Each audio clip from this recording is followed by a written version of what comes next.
இகழ்ந்தது மனையினே இடர்மிகு சிறைப்பட்டார் பதந்திரு ரெண்டு மாறி வழிவிடும் தெளிவுற்றார் விதந்தது கோடி என்ன விளைந்தன்னை அழித்திட்டார் சுதந்திர தேவி நினைத்துள்ளில்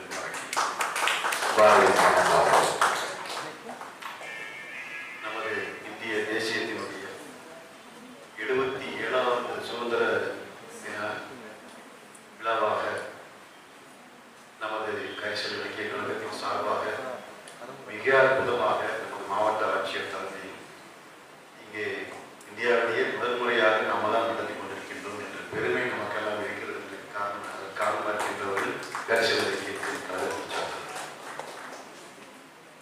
மதிப்புக்கும் மரியாதைக்கும் உரிய நமது மாவட்ட ஆட்சியர் சகோதரர் திரு டாக்டர் ஜெயசீலன் அவர்களே, இந்த கரிசல் இலக்கிய கழகத்தை மிக அற்புதமாக வழிநடத்தி கொண்டிருக்கின்ற எங்களது முன்னாள் ஆலோசகர் நண்பர் ஆற்றல் மிகு ஐயா தனுஷ்கோடி ராமசாமி அவருடைய முதல்வர் டாக்டர் அறம் அவர்களே,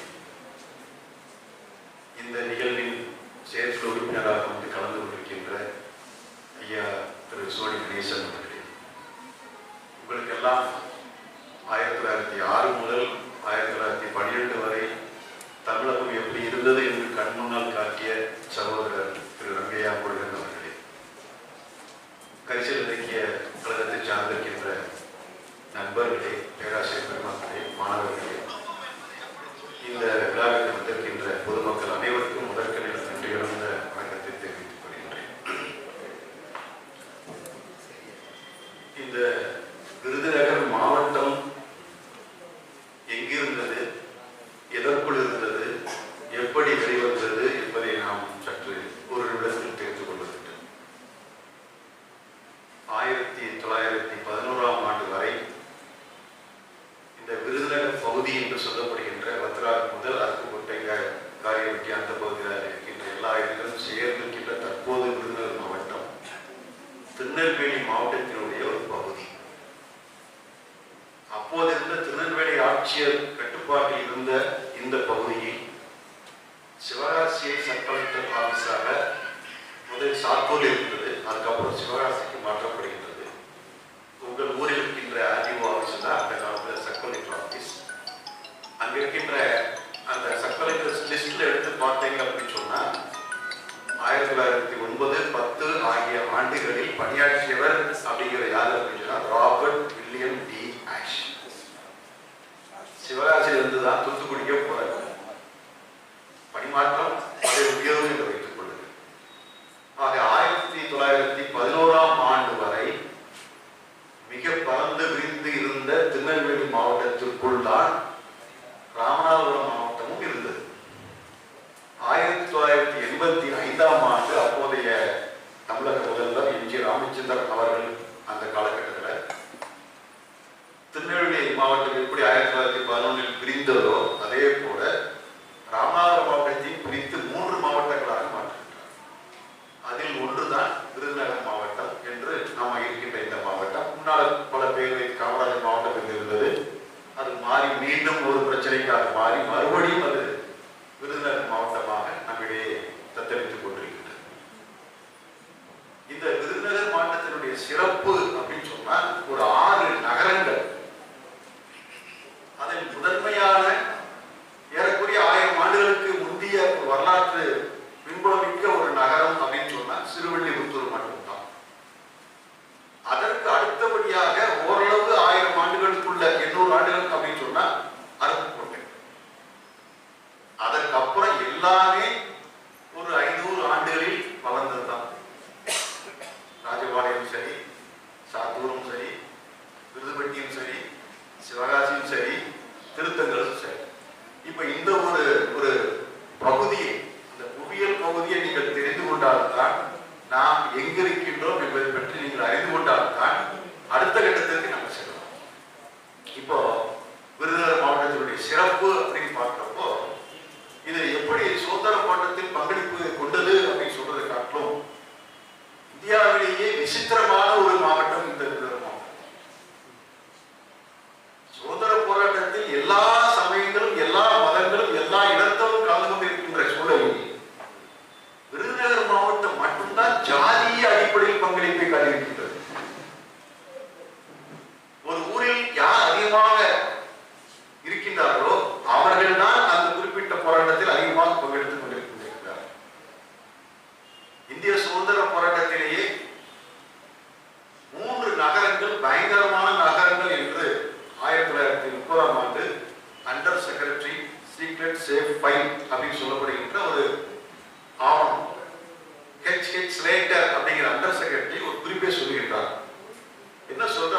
சொன்னா எமர்ஜிங் டவுன்ஸ், இந்தியாவில் வளர்ந்து வருகின்ற நகரங்கள்ல 3 நகரங்களை பயங்கரமான நகரங்கள் அப்படின்னு சொல்லியிருக்காரு. நான் தான் வெளியே ஒரு சொன்னேன். அது கலைஞர் அவர்கள் குமாரசாமி நூற்றாண்டு விழாவில் அதை சொல்லுகின்ற பொழுது மிகைப்படுத்தி சொல்ல இல்லாமல் அவர் சொன்னதுனால உண்மையாக கருதப்பட்டது. ஒன்று மகாராஷ்டிரத்தில் உள்ள வார்தா, ஆந்திராவில் உள்ள பீமாவரம், 3வது தமிழ் மாகாணத்தில் உள்ள ராஜபாளையம். அந்த 3 நகரங்கள் இந்தியாவில், நான் சொல்வது இந்தியாவிலேயே பயங்கரமான நகரங்கள் என்று 1930ஆம் ஆண்டு under secretary safe secret file என்று சொல்லுகின்றது என்று சொன்னால், அப்ப அதற்கு முந்தைய வரலாறு என்ன, சுதந்திர போராட்டத்தில் இந்த பகுதி என்ன அப்படின்னு பார்க்கிறப்போ விருதுநகரோ, சாத்தூரோ, அருப்புக்கோட்டையோ, சிவகாசியோ எந்த ஒரு பங்களிப்பு சுதேசி இயக்கத்தில் அவ்வளவாக இல்லை. வஉசிக்கு ஒரு மாரியம்மன் நாடார் உதவி செய்திருக்கிறார். அருப்புக்கோட்டையில் விருது கிடையாது, அருப்புக்கோட்டையில். ஆக சுதேசி இயக்க போராட்டத்தில் விருதுநகர் மாவட்டத்தினுடைய நிலைமை என்ன? வஉசி என்பவர் அந்த காலத்தில் மிகப்பெரிய ஒரு வழக்கறிஞர். அவருடன் படித்தவர்கள் எங்கெல்லாம் இருக்கின்றார்களோ அவர்கள் தான் வஉசியுடைய சுதேசி ஸ்டீம் நேவிகேஷன் கம்பெனிக்கு ஆதரவளித்தார். எப்படி பாண்டிய துறைத்தேவர் அந்த அளவுக்கு தலைவராக இருந்து பொறுப்பேற்றுக் கொண்டு செய்தாரோ, அதே போல பாண்டித்துறை தேவர் போலத்தான் எல்லா ஊரை சார்ந்தவர்களும் அங்க அவர் கூட இருந்தவர்கள், அந்த காலத்தில் படித்தவர்களே மிக முக்கியமானவர்கள் தான் அவர் அந்த திட்டத்திற்கு உதவினார். அந்த வகையில் ராஜபாளையத்தில் இருந்து பல ஒரு சேரோட விலை 250 ரூபாய் ஆகும். அதுல ஆயிரக்கணக்கான சேரை ராஜபாளையத்திலிருந்து திரட்டி கொடுத்த ஒரு நண்பர், அவர் பெயர் சுப்பராய பிள்ளை. அவர் ராஜபாளையத்தை சார்ந்தவர். வஉசியுடைய ஒரு கூட படித்தவராக இருக்கலாம் அல்லது அவருக்கு அடுத்தபடியாக படித்திருக்கலாம், அவ்வளவு 2 பேரும் வித்தியாசம். அந்த சுப்பராய பிள்ளை தான் ராஜபாளையத்தில் ஒரு எழுச்சியை சுதேசி எழுச்சியை உருவாக்குகின்றார். அப்பொழுது விருதுநகரிலோ அருப்புக்கோட்டையில் எதுவும் கிடையாது. அதற்கு முன்னால் என்று சொன்னால் சுதந்திர போராட்டம் என்று சொல்ல முடியாது. சுதேசி எழுச்சிக்கு முன்னால் நடந்த போராட்டங்களை நாம் சுதந்திர போராட்டம் என்று கருத்தில் கொள்ள முடியாது. அது 1857 இருந்தாலும் சரி, 1806 இருந்தாலும் சரி, 1757 இருந்தாலும் சரி, அரசியல் கொந்தளிப்பு என்று சொல்றாங்க. பொலிட்டிக்கல் என்லைட்டன்மென்ட் அப்படின்னு சொல்லுவாங்க, பொலிட்டிக்கல் அவேக்கனிங் அப்படின்னு சொல்லுவாங்க. ஏன்னா அந்த காலத்தில் நாடு என்பதே கிடையாது, நாடுகள் என்று சொல்லப்பட்டது. இன்னும் சொல்ல போனா ஜமீன்தார்களுடைய கட்டுப்பாட்டில் தான் பல மாகாணங்கள் இருந்து நமக்கு 22 ஜமீன் இருக்கின்றது. ஆரம்பத்தில் பாளையக்காரர்கள், பின்னால் ஜமீன்தார் என்ன தெரியுமா வருது? பிரிட்டிஷ்காரன் கம்பெனி ஆட்சிக்கு இந்த 72 பாளையங்களை கட்டுப்பாடு வைத்துக் கொண்டு கப்பம் கட்ட சொன்னாங்க.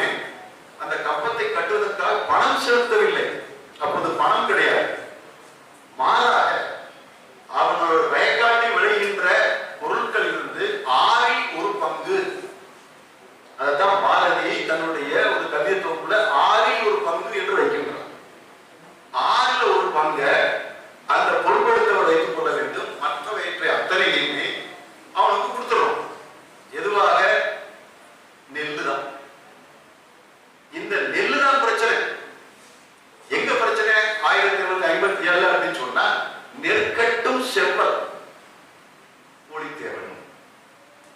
புலித்தேவன் தான் முதல் முறையாக கம்பெனி அதிகாரத்தை எதிர்த்து குரலிட்டவன். மாற்றுத்தரத்தை கிடையாது. ஆனால் அது இந்திய சுதந்திர போராட்டம் என்று சொல்ல முடியாது. புலித்தேவன் தான் முதல் முறையாக பிரிட்டிஷாரை எதிர்த்தவன் என்பது மாற்று கருத்தே கிடையாது. உனக்கு நான் கட்ட வேண்டிய நெல்லை கட்ட மாட்டேன் என்று சொன்ன முதல் போராளி அவன் தான். ஆனால் அவன் கட்ட வேண்டிய 1/6 ஒரு பங்கினை நான் கட்ட மாட்டேன் என்று சொல்லிவிட்டு அந்த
மாநிலத்தினோடு எடுத்துக்கொள்வோம். வீரபாண்டிய கட்டபொம்மன், ஊமத்துறை அவர் சார்ந்தவர்கள். மது சகோதரர்கள் இங்கே இருந்து பிறந்து இங்கே இருந்து சென்று அந்த சிவகங்கை சாம்ராஜ்யத்தை கட்டி காத்தவர்கள். அவர்கள் எழுப்பிய அந்த மிகப்பெரிய ஒரு ஓசை தான் சிவகங்கை சீமை வெற்றிக்கு காரணமாக இருந்தது. அந்த பெண்மணி அரசியலுக்கு மிக இலகுவாக வெற்றி பெற காரணமாக இருந்தது. யார் அந்த பெண்மணி ஒரு தெரியுமில்ல? வேலு நாச்சியார். முத்துவடுகநாத தேவருடைய மனைவியாக பிறந்து வளர்ந்து வாழ்ந்து மனமுடித்து பின்னால் அவர் இறந்ததற்கு பின்னால் அந்த நாட்டை தன் பக்கம் வைத்துக் கொண்டு இந்த 2 தளபதிகளை வைத்துக் கொண்டு ஆட்சி செய்து அவரிடமே ஆட்சி பொறுப்பை கொடுத்து சிவகங்கை சீமையை வளர்த்தவர் என்ற பெருமை வேலு நாச்சியாருக்கு உண்டு. வேலு நாச்சியார் யார் என்று சொன்னால் ராமநாத மாவட்டத்தை சார்ந்தவர், ராமநாதபுரம் சேதுபதி ஒரு குருசு குடும்பத்தை சார்ந்தவர். ஆக எல்லாமே நமது மாவட்டம் தான், எல்லாமே நமது மாவட்டம் தான். அதற்கு அடுத்தபடியாக மிக அருமையாக சொல்லப்பட்ட விஷயம் தான் நான் சொல்கின்ற இந்த ஒரு விஷயம். படுகொலையை நிகழ்த்தியவர்கள் பாண்டிச்சேரியில் தஞ்சம் புகுந்தவில்லை, அரசியல் புகலிடம் அடைந்த சுதேசிக்காரர்கள். அந்த சுதேசிக்காரர்கள் மூலமாகத்தான் இந்த கொலைபாதகம் நடைபெற்றது என்பது உண்மை. அந்த கொலைபாதகத்தை செய்ய வேண்டும் என்று சொன்னவர் ராஜபாளையத்துக்காரர். Madras police secret abstract 1909 August மாதம் 8ஆம் தேதி வந்த ஒரு அரசாணை, ஒரு முக்கியமான போலீஸ் ரகசிய குறிப்பு. அந்த ரகசிய குறிப்பில் 1909ஆம் ஆண்டு ஆகஸ்ட் 12ஆம் நாள், அந்த 8ஆம் தேதி 12ஆம் நாள் இந்தியா பத்திரிகையில் ஒரு செய்தி வருகின்றது. நான் குறிப்பாக சொல்கின்றேன், அந்த 3 மாதங்களில் இந்தியா பத்திரிகையில் பாரதி பணியாற்றவில்லை. ஜூலை, ஆகஸ்ட், செப்டம்பர் இந்த 3 மாதம் பாரதி கொள்கைக்காக கோபித்துக் கொண்டு பணியை விட்டு வெளியே செல்கின்றார். பாண்டிச்சேரியில் இருக்கின்ற இந்தியா பத்திரிகையில நான் வரமாட்டேன் என்று சொல்கின்றார்.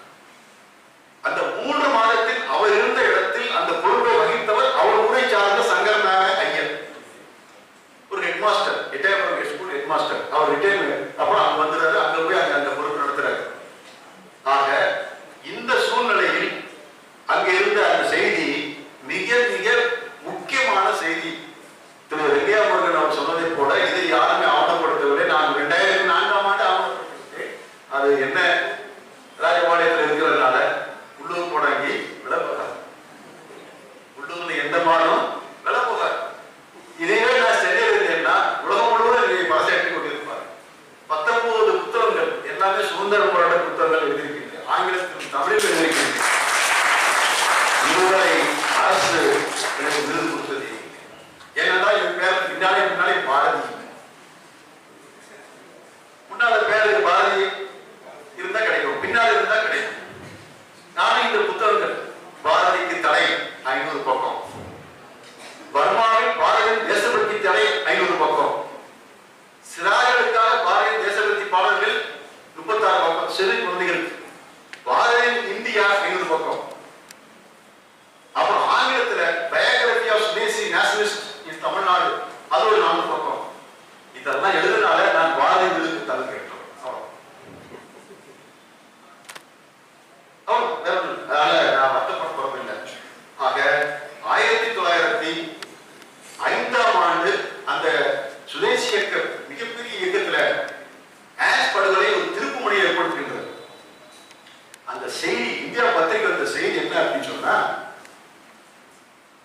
ஸ்ரீமான் வாவு சிதம்பரம் பிள்ளை மற்றும் சுப்பிரமணிய சிவா ஆகிய 2 தேசபக்தர்களுக்கு இந்த கொடிய நிலையை உருவாக்கிய திருநெல்வேலி மாவட்ட ஆட்சியர் பீச் அவர்களையும், துப்பாக்கி சூடு நடத்திய தூத்துக்குடியில் துப்பாக்கி சூடு நடத்திய ஆஸ் என்பாரையும், எவன் ஒருவன் தலையை கொய்கின்றானோ அவனுக்கு ரூபாய் 1000 சன்மானமாக வழங்குங்கள்.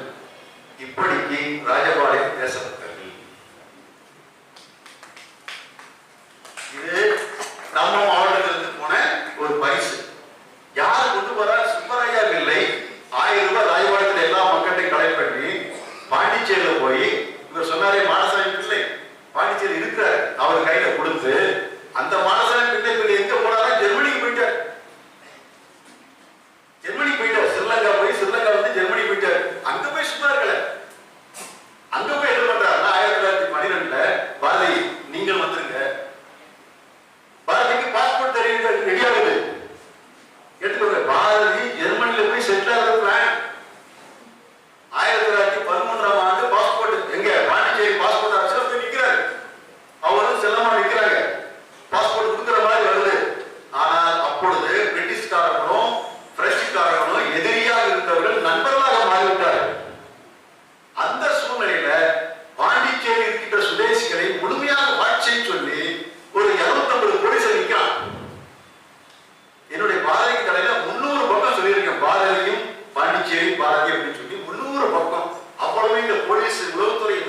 பாரதியையும் அங்கிருக்கின்றவர்களையும்.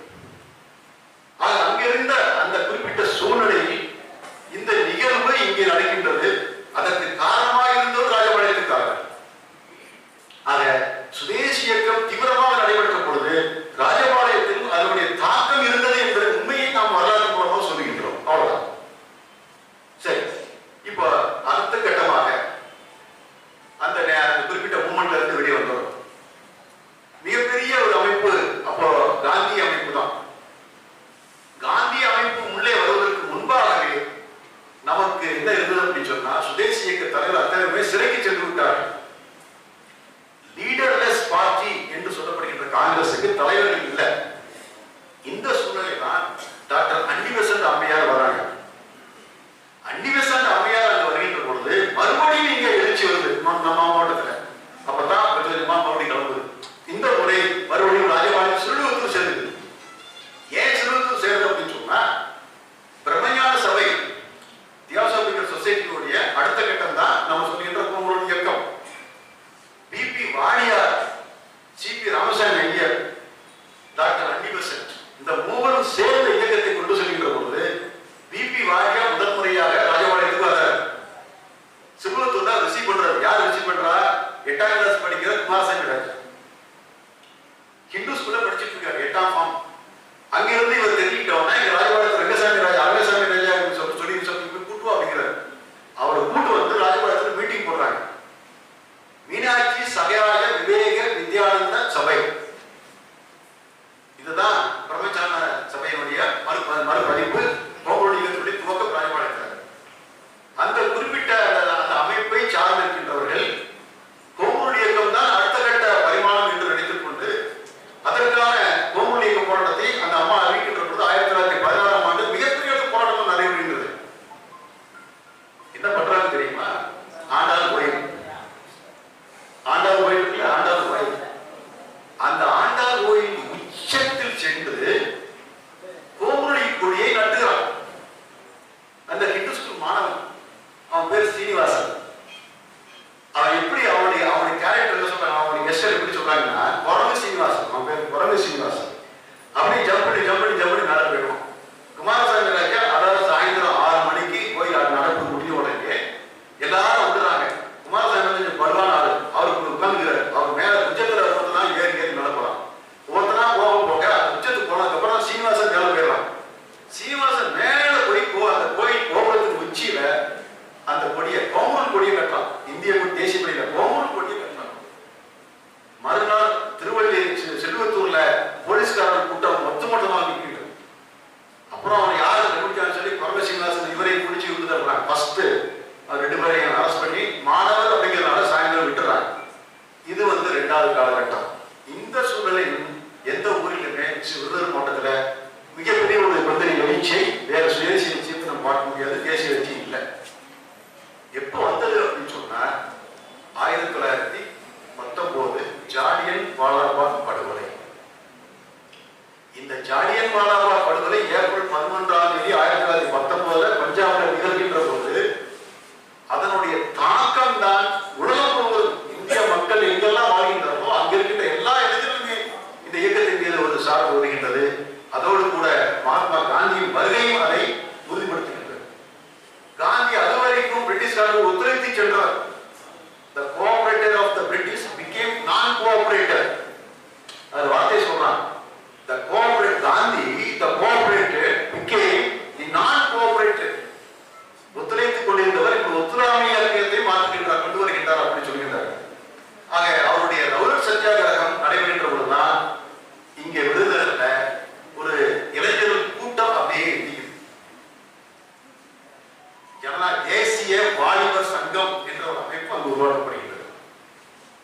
சின்ன சின்ன பையன் ஒரு 15 வயசு 16 வயசுல இருக்கும். அப்படி உருவானவர்தான் பிற்காலத்தில் தமிழகத்தை உலகளவில் கொண்டு சென்றவர் கர்ம வீரர் காமராஜர். ஆனால் அந்த கர்ம வீரருக்கு விருதுநகரில் எந்த ஒரு அவருக்கு மரியாதையும் கொடுக்கப்படவில்லை. நான் சொல்வது துவக்கத்தில் ஏனென்றால் அருப்புக்கோட்டையும் விருதுநகரும் அந்த காலத்து சிவகாசி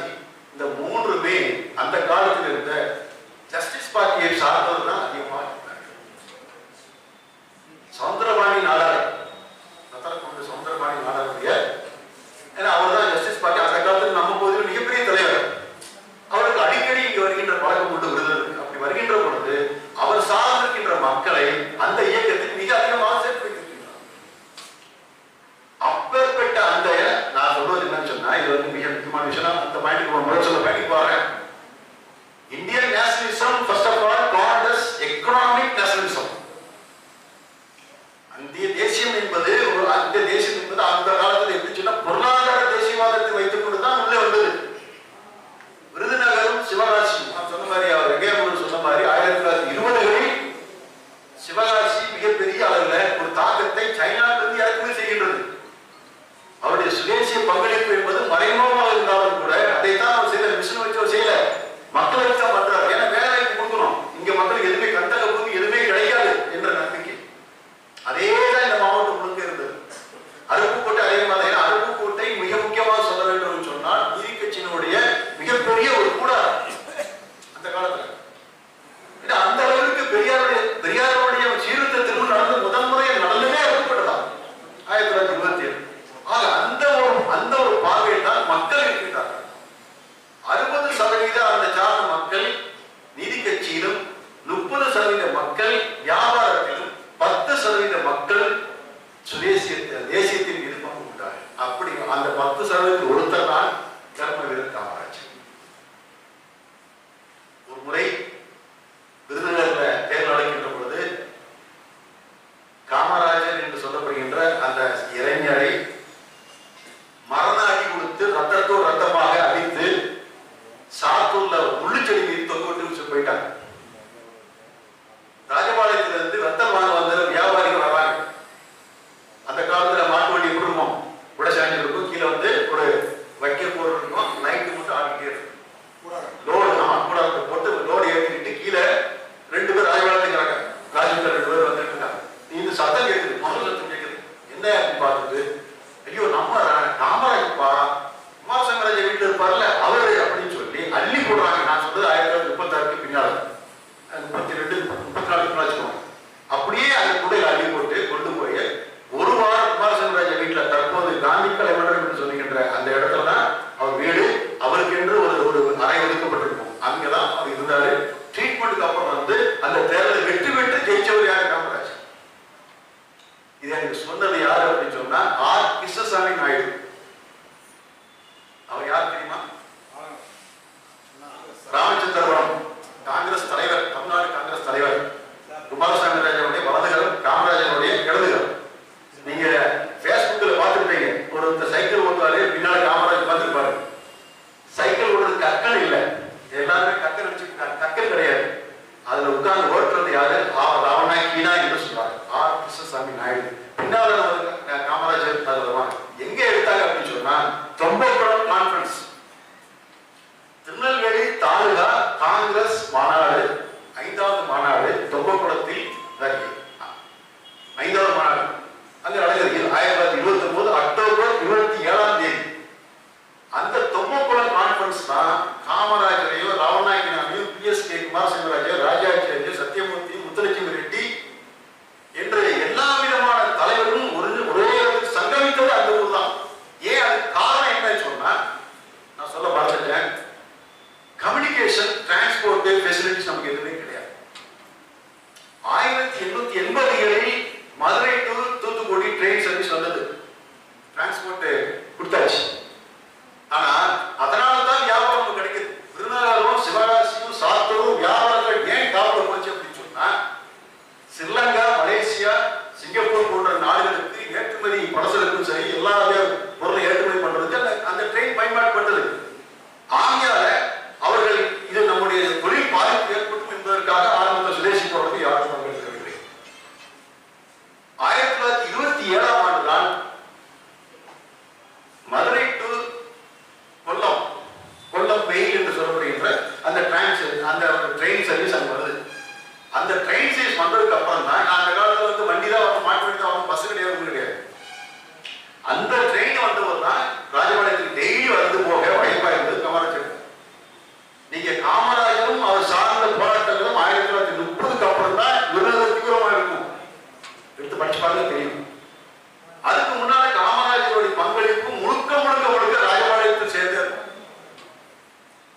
எஸ்.ஆர்.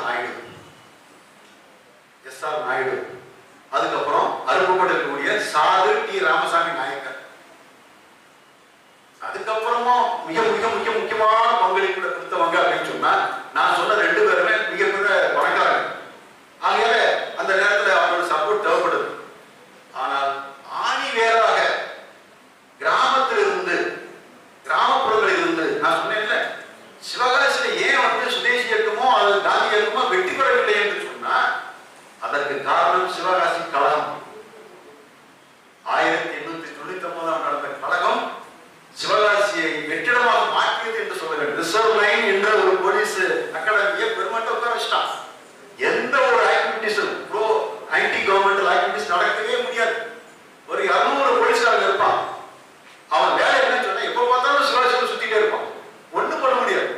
ஆகையால தான் 1920க்கு அப்புறமும் சிவகாசியில இருந்து மக்கள் போராட்டத்தில் கலந்துகல வாய்ப்பு கொஞ்சம் பேர் கலந்துக்கிட்டாங்க.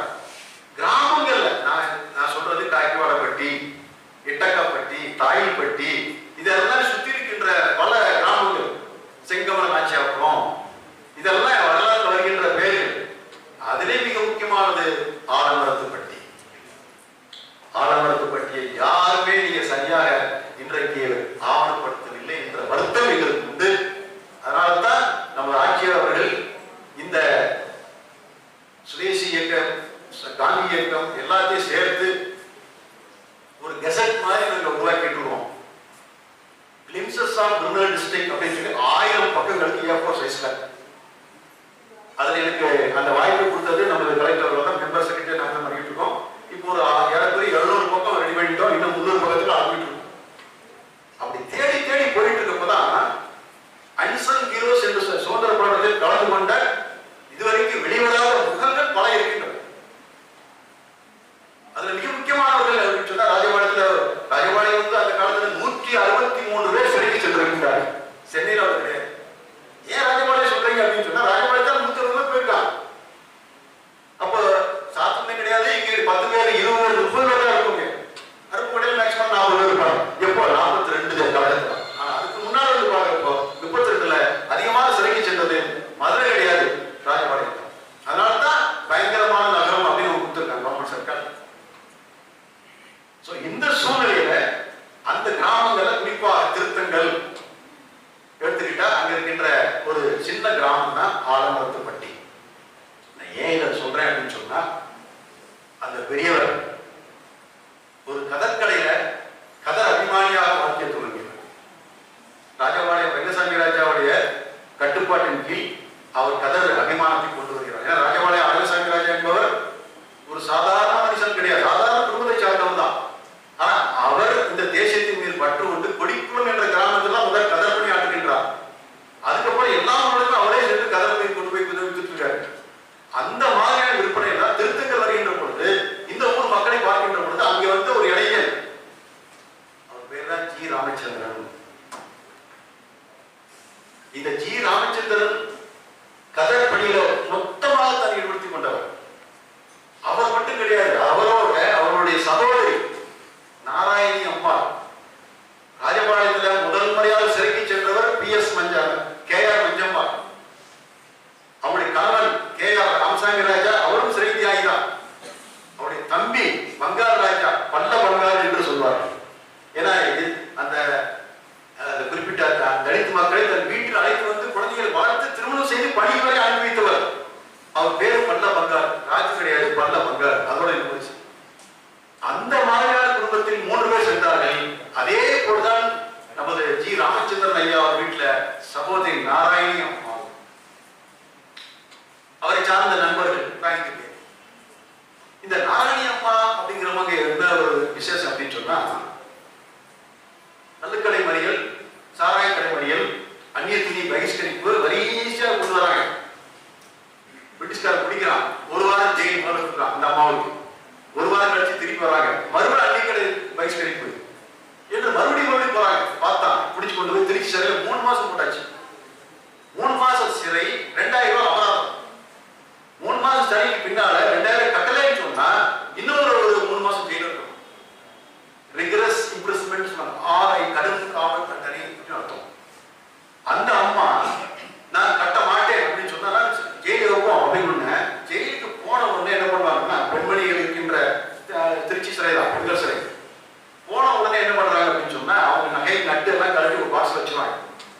அந்த நகை ஒரு பெட்டியில இருக்கு.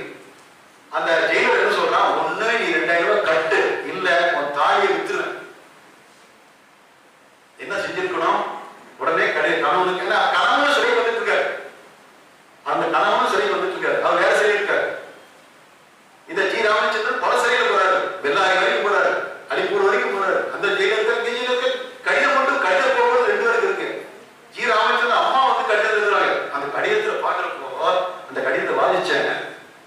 அப்பா நீ கவலைப்படாத, நீ போட்டு வச்ச அந்த பயிரெல்லாம் நல்லா இருக்கு, அந்த நெற்பயிர் நல்லா காப்பாத்திட்டேன், தண்ணி வரல, மோட்டர் போகும் நல்லா இருந்துச்சு, அதை வச்சு நானே விவசாயம் பண்ணிட்டேன், நீ அங்க அதை யோசிக்காத, நீ தேசத்தை மட்டும் பாரு. ஒரு தாயினுடைய குரல் என்ன மாதிரி இருந்தது என்பது ஜி ராமச்சந்திரன் என்பவருடைய தாய். அந்த அந்த அந்த அம்மா சொல்றாங்க, நாராயணம்மா நான் பணம் கட்ட முடியாது, உன் தாயை வித்துருவோம், வித்துக்குவோம்.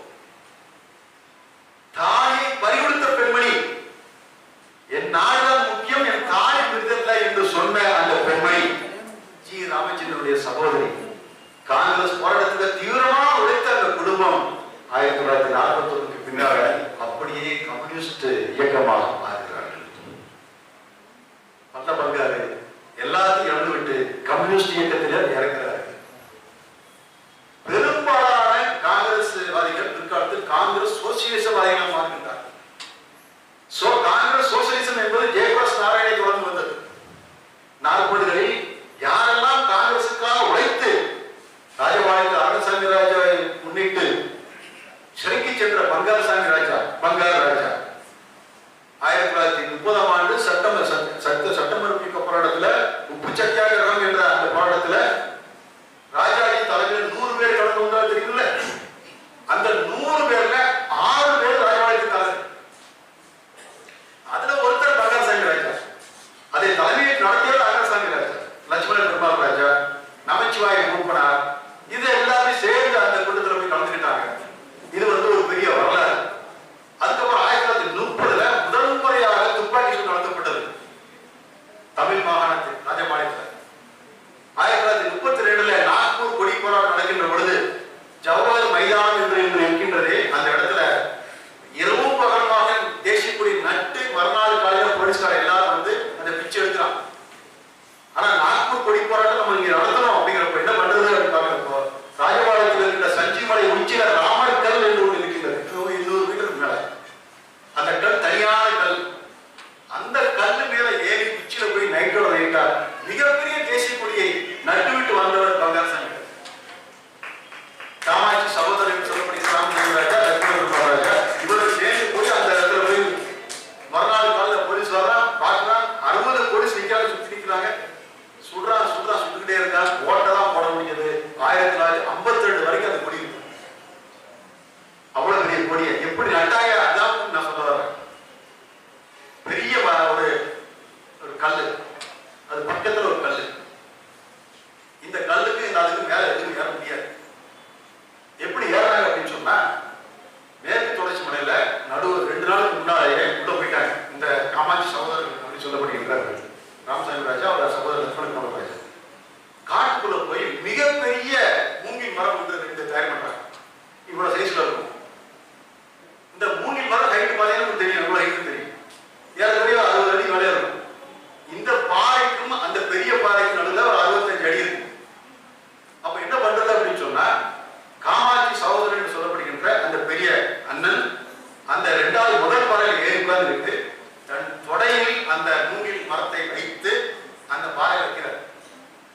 மூங்கில் மரம் என்ன பிளஸ் பாயிண்ட் என்று சொன்னா, இந்த இருக்கும் பிரான்சஸ் நிறைய இருக்கும். அதை வெட்டிட்டோம் அப்படின்னு சொன்னா படிப்பிடிச்சா இருக்கும். அப்படி படிப்பிடிச்சு அப்படியே ஏறி ஏறி தம்பி மேல போறாரு. மிகப்பெரிய கொடி உருவாக்கிறாரு ராமசாமி ராஜா. அந்த கொடியை மேலே சென்று நட்டு விட்டு நடுவரை இறங்கி வந்தவர் கூட ஒப்பனையார் பங்காரசாமி ராஜா. ஆக அந்த கொடிப்போர் இயக்கம் நாக்பூர் நடைபெற்ற பொழுது அதற்கு இணையாக ராஜபாளையத்தில் நடந்தது 1932ல. காந்தி ராமசாமி ராஜாவை இழுத்து செல்கிறார். ஜீப்ல கட்டி ரோட்ல எடுத்துட்டு போறாங்க. ஏறக்குறைய 3 கிலோமீட்டர். மண்டையில ரத்தம் கொட்டுது, உடல்ல கொட்டுது. அப்படியே கொண்டு போய் சவுத் போலீஸ் ஸ்டேஷனுக்கு தலையில வைக்கிற நிர்மாணப்படுத்தி அவருடைய நகைக்கண்கள் அத்தனையுமே குத்தப்படுகின்றது குண்டூசியால. அப்புறம் அது வந்து இதை உடைச்ச உடனே அது வந்து மிளகா பொடியை போட்டு குத்துறாங்க.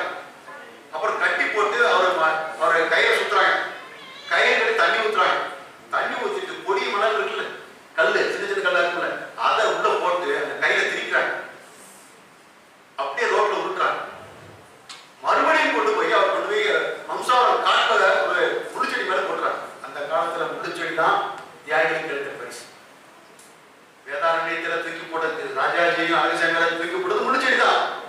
வேதாரத்தில் போடுறது தூக்கப்படுறது முள்ளுச்செடிதான். இங்கேயும் காமராஜர் போடுறது முள்ளுச்செடிதான். அங்க அழகுசங்கராஜர் போடுறது முள்ளுச்செடிதான். எங்கெல்லாம் கிராமங்கள் இருக்கு அங்கே முள்ளுச்செடி நிறைய இருக்கும். அந்த செடி மேல காய போடுறது உடம்பு கொண்டு போய் ரத்தம் கொட்டிக்கிட்டே இருக்கும். அப்புறம் அங்கிருந்து மறுபடியும் நடந்து வந்து மறுபடியும் போராட்டம் நடத்துறாரு. இதை நடத்துற பார்த்தவங்க அங்க இருந்த வெண்கல தொண்டு ராமசாமி தேவர் இவருடைய சிஷ்யம் அவரோட கூட்டத்தை கொடுக்குறாரு. நாடு முழுக்க போராட்டம். காந்தி தலைமன்றத்து மாடியில் மேல போய் குமாரசாமி ராஜாவுடைய அவர் வச்சிருந்த பொருட்களை எல்லாம் பார்த்து ரெண்டே இந்த ஓரத்துல இந்த ஓரத்துல இருக்கு. ஒரு பல்லு செட்டு, ஒரு சேவிங் செட்டு, ஒரு செருப்பு, ஒரு கைத்தடி, 4 கதர். இதான் சொச்சம் காமராஜர் மாதிரி.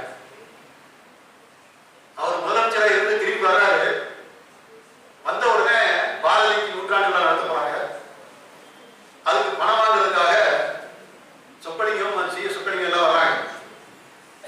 வந்த உடனே ஐயா உங்கள்கிட்ட தான் முதல் வாங்க நினைக்கிறோம் அப்படிங்கிறாங்க. சிஷ்யப்பட்டு கேட்கிறாங்க ஐயா அப்பா பணம் எவ்வளவு இருக்கு? ஐயா 56 ரூபா இருக்கு. யாரு? இந்திய தென் மெட்ராஸ் பிரசிடென்சியுடைய கடைசி பிரீமியர், மெட்ராஸ் மாகாணத்துடைய முதல்வர் வேற யாரும் இல்லை, குமாரசாமி ராஜா முதல்வர் என்ற பதவி ஆரம்பிக்கப்பட்ட பொழுது அதற்கு முதலமைச்சராக இருந்தவர் குமாரசாமி ராஜா. பிரீமியர் என்ற பதவி எடுக்கப்படும் பொழுது பிரீமியராக இருந்தவர் அவர்தான். 1950 அது மாற்றப்படும் பொழுது இந்த பதவி வருகின்ற பொழுது அவராக இருந்தார். அவர் வெளியே வந்து அங்கிருந்து பார்க்கிறப்போ அவருக்கு பணத்தை 56 ரூபாயில 6 ரூபாய் வச்சுக்கோப்பா, 50 ரூபாய் பாரதி கொடுத்து அப்படி உருவாக்கப்பட்டதான் பாரதிய நினைவு மண்டபம். எட்டயபுரத்தில் இருக்குல்ல, சரி அது மட்டும் இல்லை. பாரதியுடைய மனைவி செல்லம்மாவும் சகுந்தலாவும் குமாரசாமி ராஜாவை பார்க்க வர்றாங்க.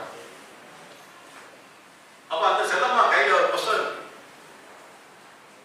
எனது கணவர் சரித்திரம், பாரதியார் சரித்திரம் அப்படிங்கிற புஸ்தகத்தை செல்லம்மா என்று கையொப்பம் இட்டு தேதி இட்டு குமாரசாமி ராஜா கையில் கொடுக்குது. என்ன பிரச்சனை அப்படின்னு சொன்னா, எனக்கு ஒண்ணுமே வருமானம் இல்லை இப்ப, ஆனால் என்னுடைய கணவனுடைய இதை நீங்க தேசிய அறிவிப்பு கொடுத்திருக்கீங்க, தேசிய பாடலாக தேசிய இலக்கியங்களை மாற்றப்படி கொடுத்திருக்கீங்க, ஆகையால அவர் வாழ்த்து சொல்ல வந்திருக்கோம் அப்படின்னு சொன்ன உடனே நேரம் வந்து கோமந்தூராருக்கு போய் கொடுக்குறாரு. கோமந்தூரார் தான் அப்ப பிரீமியர். ஐயா இந்த மாதிரி வந்திருக்காங்கன்னு சொல்லி அவருக்கும் கேள்வி கொடுத்துட்டு அன்றைக்கு சென்னை மாகாணத்தினுடைய பிரீமியரா இருந்த கோமந்தூரார் ரெட்டியார் பாரதியாரின் தேசபக்தி பாடலை நாட்டுடைமை ஆக்கினார். அதற்கு காரணமா இருந்தது குமாரசாமி ராஜா, நம்ம ஊருக்கார், நம்ம மாவட்டத்துக்கார். ஏன் எது சொல்றேன்னா, அந்த காலத்துல ஒரு வேட்கை சுதந்திர வேட்கை ஈடுபட்டவர்கள் இடையே ஒரு பரிமாற்றம் இருந்தது. அதாவது சுதேசி இயக்கத்தை நான் ஏற்றுக்கொள்கிறேன், காந்தி இயக்கத்தை ஏற்றுக்கொள்கிறேன் என்று சொல்லி 42 வருகின்ற பொழுதுதான் இங்கே விருதுநகர்ல மிகப்பெரிய கொந்தளிப்பு. தேசபந்து மைதானம் என்று இருக்கின்றதே, அது ஒரு காலத்துல ஜாலியன் வாலாபாக் இணையானது. ஜவஹர் மைதானம் ராஜபாளையம் எப்படியோ அதே போல 1932 காங்கிரஸ் அமைப்பு இதெல்லாம் தடை செய்யப்பட்ட பொழுது இங்கே 1932 காமராஜர் தலைமையில முக்கியமான சில ஆட்கள், முத்துசுவாமி ஆசாரி, அப்புறம் சங்கரலிங்க ஐயா, இவங்க எல்லாரும் மனிதர்கள் அந்த சொன்ன தேசிய இளைஞர் சங்கம் அவங்க ஒன்றா சேர்ந்து இயக்கத்தை நடத்துகின்ற அந்த காட்சி, தினசரி சண்டை, தினசரி கல்கட்டு மறியல் என்று சொல்லி எஸ்.ஆர். நாயுடு, அங்கே சாது ராமசாமி நாயுடு, ரவணா கிருஷ்ணசாமி நாயுடு, ஜி. ராமச்சந்திரன் என்று பலவிதமான இங்கே இருக்கின்ற சுப்பையா நாடார், முத்துசாமி ஆசாரி, முத்துசாமி நாடார், ராமராஜனுடைய சீடர்கள் என்று ஒரு 10 பேர், இவங்க எல்லாம் ஒன்றா சேர்ந்து கிராமம் முழுக்க எல்லாரும் கொடுக்குறாங்க. அதே மாதிரி அருப்புக்கோட்டை சாதாரணமாக ஆரம்பத்தில் இல்லை, ஆனா காந்திய காலகட்டத்தில் அருப்புக்கோட்டை மாதிரி பண்ண யாருமே இல்லை. அதற்கு உதாரணம் ஜோகில்பட்டி ஏவி திருப்பதி ரெட்டியார். 1942 நடந்த வெள்ளையனே வெளியேறு இயக்கம் நடைபெற்ற பொழுது அது ஒட்டுமொத்தமாக ரேடியோ எல்லாம் நிப்பாட்டிட்டான். அங்க பாம்பேல உருவ நடந்துட்டு அங்க அரஸ்ட் பண்றாங்க, செய்தி யாருக்கும் தெரியாது. அந்த செய்தி எப்படி வருது நமக்கு அப்படின்னு சொன்னா, ரேடியோ ஜப்பான் என்று சொல்லப்படுகின்ற ஆசாத் ஹிந்து ரேடியோ உருவாக்கியவர் சுபாஷ் சந்திர போஸ். ஆசாத் ஹிந்து ரேடியோ ஜப்பான்ல இருந்து பம்பாய் காந்தி முதல் எல்லோரும் கைது செய்யப்பட்டார் என்ற செய்தி அவன் சொல்றான். அதுதான் இங்க நம்ம கேட்குது. இங்க இருக்கின்ற பிரிட்டிஷ் இந்திய ரேடியோ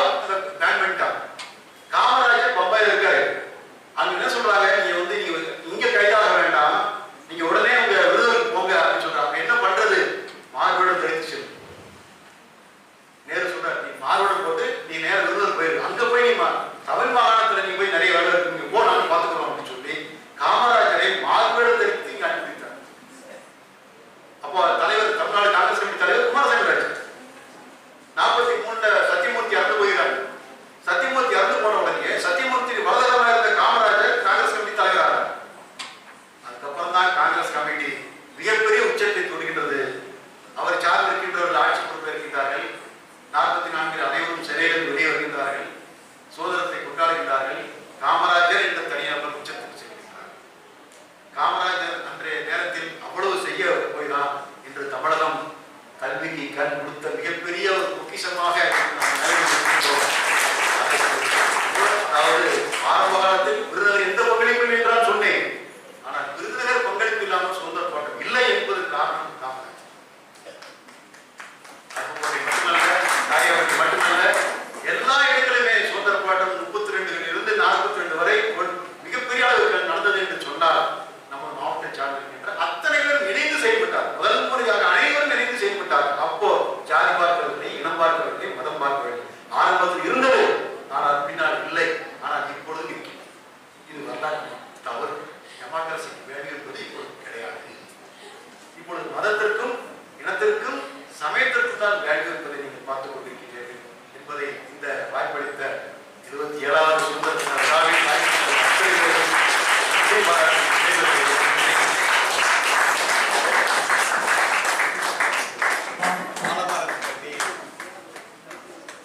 ராமச்சந்திரன் பையன்தான்